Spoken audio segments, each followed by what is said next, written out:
छाती होउथिला दुलु दुलु आमे जेते बेले तुमको कहिला पाउच बोली भल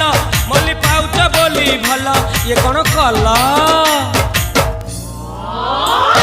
लंठन देखेई देला दिन रे बाबा लंठन देखेई देला तम थेला आम थेलु बाबा होउथिला सुलु सुलु हानिला भा बुझतेला छाती होउथिला दुलु दुलु।